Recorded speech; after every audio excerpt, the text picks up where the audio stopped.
Labas žmogau, pakalbėkim apie kanapės.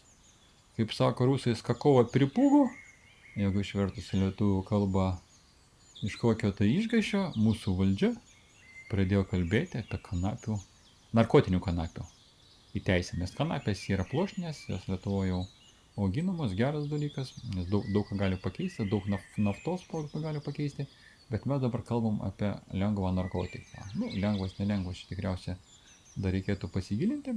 Yra daug tyrimų, vieni sako, kad jos neturi priklausomybės, kiti sako, kad turi priklausomybės, bet vėlgi ne apie tai, dėl ko valdžia apie tai prabilo. Priežastis yra labai paprasta. Lengvai apsvaigusį žmogų labai lengva valdyti, pas jį nebūna norų, pas jį nebūna pretenzijų, jis kažkur ten skrajoja savo sukurtam pasaulyje ir valdžiai nuo to tik geriau. Jau kas norit apie tai pažiūrėti įdomiau, 31 metais, praeitam amžiui, Huxley, Old Huxley, yra toks rašytojas, parašė knygą, jinai yra išversta lietuvių kalbą, lietuviškai vadinasi Puikus naujas pasaulis. Ten kaip tik aprašoma, kaip yra visuomenė, kuri suskirstyta į kastas. Ir pagrindinis akcentas, kad visiems duodami tie narkotikai. Jeigu tu kastų žemesnė, tai tavo pamaina pasibaigia, tu eini iš pamainos ir gauni savo dozę.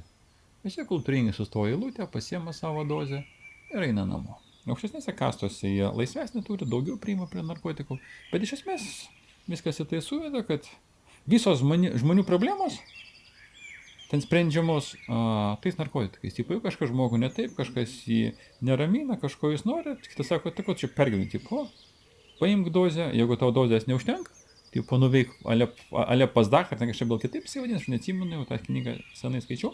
Tavo prasme, pasimk dar dozės, biški didesnės, arba biški daugiau ir viskas tavo gyvenime bus nuostabu. Autorius prieš 100 metų, kai rašė tą knygą, mintis buvo, kad tai bus 26 amžiui. Kažkiek pagyvenęs sakė, kad viskas bus daug anksčiau. Bet įdomu, vis dėlto kokių anksčiau buvo žmonių ir kaip žmonės galėdavo matyti, kokios tendencijos pasaulyje tais laikais. Kas galėjo pagalvoti, bet dabar, kai žiūri, beveik viskas pildosi.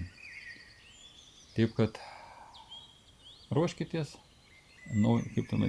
puikiam naujam pasauliui, kuriame mes greitai gyvensim, arba galvokim, ką būt galima padaryti, kad tas naujas puikus kabutėse pasaulis neateitų.